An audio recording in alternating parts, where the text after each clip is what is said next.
Well, I just became aware. I didn't really realize that there was a such that they were intending a naval submarine base up on the Hoods Canal. I loved the Hoods Canal ever since I was a small kid. We'd go up there, and it's great. And then gradually I learned that Bangor, which was sort of an ammunition depot during the Vietnam War, and I think it was used also as a Navy base even during the Second World War, but it was not the significance that it has now.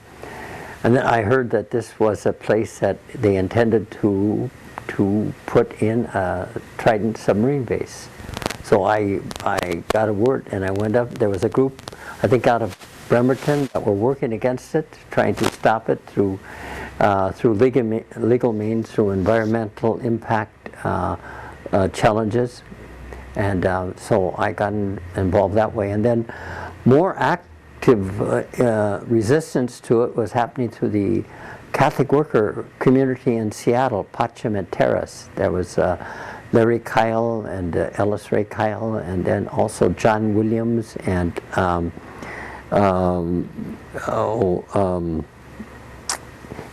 others were involved in the action, resisting the fact that anything like that would be built there. And so I began to go up and be very interested in that, and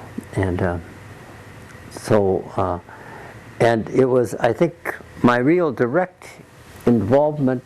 I'd go up and I'd be some of the group that would be quoting, standing in opposition to that happening there. And then I remember there was one day that I went, and there was a pretty good sized gathering outside of the base. The base was pretty well closed in, and the action was to carry a replica of the Trident submarine. It was a replica made out of cloth and bamboo poles and every sort of material. It was 600 feet long, but the idea was to carry the Trident in through the gates, or through the fence basically, and onto the base itself. And so before that action took place, there was a man, I think it was George Devers, announced. He was sort of emceeing the gathering, asking if there would be any volunteers to help them carry the Trident into the base, And there was an interval of about a half hour where people were given a chance to kind of reflect and then pray. And then there was a Buddhist monk that was chanting there, and there was a big picture of Nagasaki destroyed. That was on August the 9th, actually that particular day.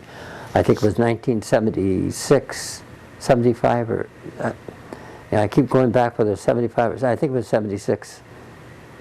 But anyway, at the end of that time, reflection time, after hearing the Buddhist monk chanting and looking at the picture of Nagasaki destroyed, I said, I will go.